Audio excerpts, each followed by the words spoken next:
welcome back to our channel. Today we're going to look at the 2023 Porsche Macan. This is a very fun car to drive,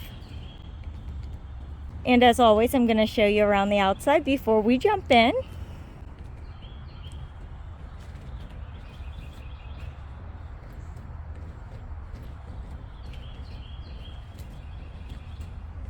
This car also has a really great sound system.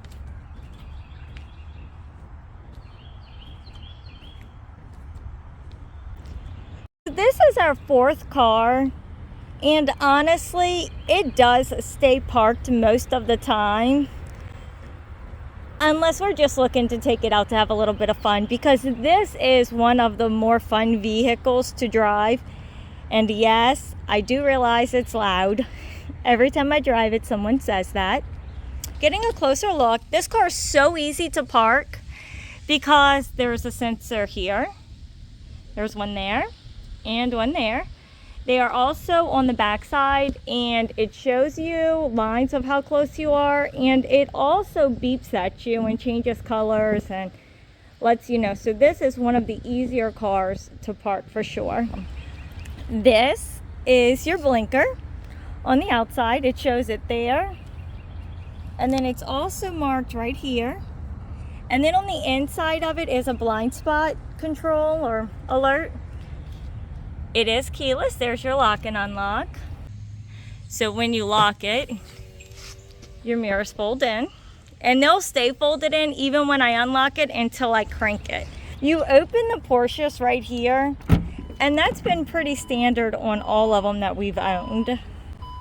So this trunk is probably not the hugest, but it's definitely bigger than a sedan's trunk for sure. Now that we've had a chance to look around the outside, let's hop in the back. The seat is pushed up because I was the last one to drive it. So let me just show you the amount of leg space that I have.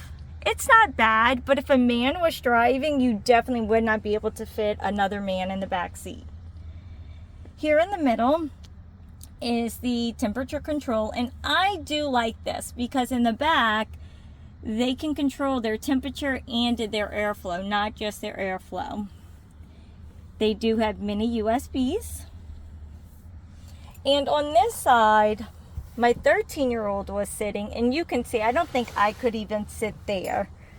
It does have this little pull down, and that's the entire width of the back seat. Now let's hop in the front seat. You do have your blind spot on the mirror, like I said. This is all pretty standard, I think, in luxury vehicles. You can program 2 seats or have it set to specific keys. And then you can fold your mirrors in, adjust them, control the back, pop the trunk, lock the windows. And then this pocket is relatively deep, but you cannot fit another full-sized wallet in there. Here are your seat adjustments. And for those of you who are not aware, in the Porsches, you crank on the left side right here, not where you normally do. Before I start too much on the inside of this vehicle, I'm going to be quiet so you can hear this engine when I crank it.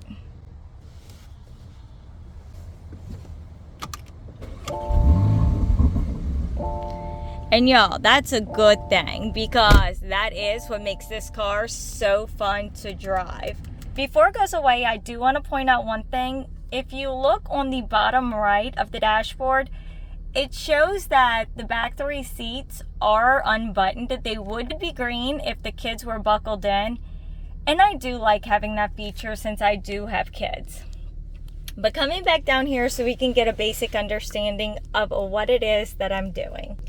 On the left side, there is a voice command button that I've never really used, an arrow button that allows you to flip through your channels, like your music. The roller allows you to turn your volume up and down. Down here is your cruise control and how you manually adjust your steering wheel.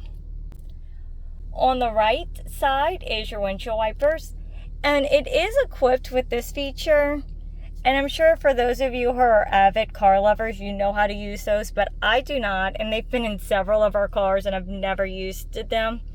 Save your judgment. On this side, I do use this often because I have my cell phone connected to the car, and it allows me to make phone calls, scroll through navigation, see what the maintenance is on the vehicle. So I am going to show you most of these features today. Coming up to the dashboard, as you can see, my cell phone is connected. It shows you the temperature, how much gas you have, the music that's connected to my phone. We do not have Sirius XM because this is not an everyday drive. And here you can kind of go through all of the features of the vehicle.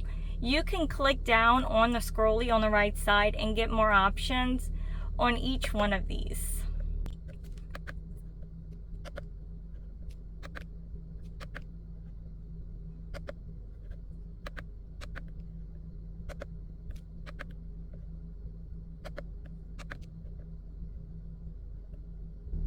Now, normally this is where I would jump straight to the middle screen, but I have to show you this.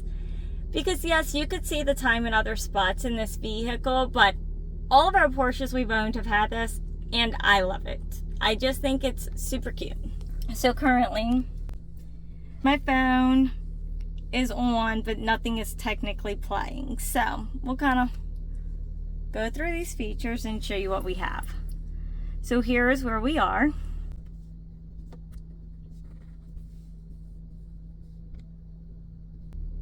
Let me show you this. I'm going to back up for a second because like I said, it is hooked up to my Bluetooth, but this is where you would change it. So you do have other features available to you.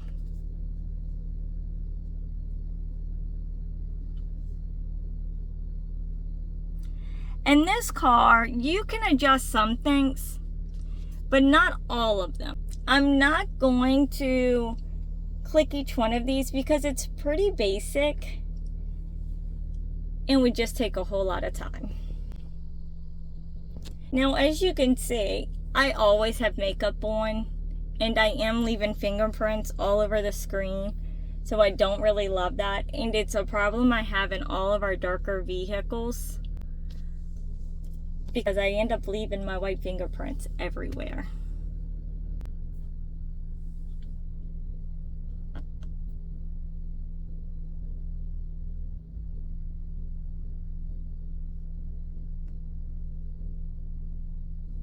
So I feel like all that's pretty simple. This I do like, especially when a vehicle is new, because it's just your volume and channel control, but simple is better sometimes. These are pretty standard. So the sync button allows you to sync the entire vehicle because the back passenger and driver can adjust their temperatures. So on both sides of the car, you have your temperature and your airflow.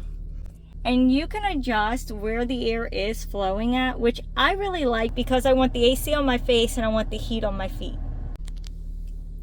You do have a heated seat, but not a cooling seat in this vehicle. And same for the steering wheel. I know that you can have a heated steering wheel in Porsches, which it would be right here, just for those of you who don't know, but this car is not equipped with that either. And then I told you this car was already fun to drive, but if you hit this sports button, it makes it so much more fun to drive.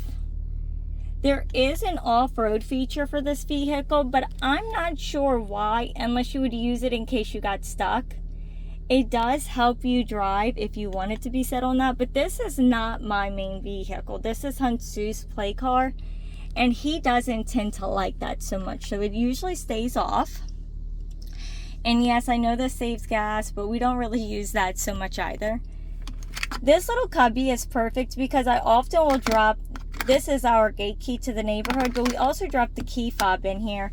And I do want to pause and show y'all, because not only did he have the car vinyl wrapped in green, but he did his fob as well. And that is usually dropped in here. And I could program this up here, which I'll just stay up here for a second. in one of these 3 slots, but I only have our garage programmed into slot 1, and it's not because it's not compatible, it's just because I don't do it for no reason. And then there is a Panamera sunroof.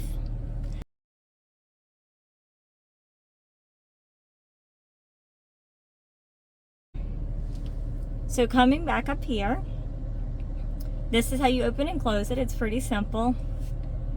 These are to turn off different lights, turn them on. They're all pretty standard, so I'm not going to go through them.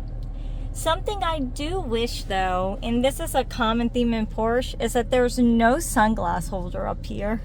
As I was telling you in the back seat, there's not that much space, and you can tell here between the 2 green seats because cup holders are pretty standard sizing, and so it shows you just how narrow this car actually is. But I want to show you something else about this middle. This does have these, by the way. I know I pointed out in all of them, but my Porsche Panamera did not, and it made it miserable. That was a design flaw in the Panamera. There is one in this car, and it is this. There is no lock that causes it to adjust or to stay stationary. And when my kids are in the back seat, we get in carpool line, and they prop their elbows up here while we're waiting. And if I have a can to drink, not a bottle to drink in there, it hits it. And now this has a lid, so it's not a big deal. But if it were a can to drink, it spills, and it is a sticky mess. So, something else that I actually don't like about this car, and there's not much, is this tiny glove box. Y'all, I am 4'11". My hands cannot be that big. I can't even stick it all the way down. There's just not much to talk about. He's got a few chargers in here, a converter. It is USB mini only in the front, and he can't hook his radar detector in there. So there's a couple wires, and that's about all that will fit in there. And while that may be disappointing, the glove box really is not. It does have a valet key. And it's a decent sized glove box. It's definitely not stuffed. There's more space. So you could store stuff in there, which I guess is helpful. I've now showed you the inside and outside of this Porsche Macan. So if you have any more questions, just let me know. This one is our personal vehicle, and I can hop back in there and answer any questions.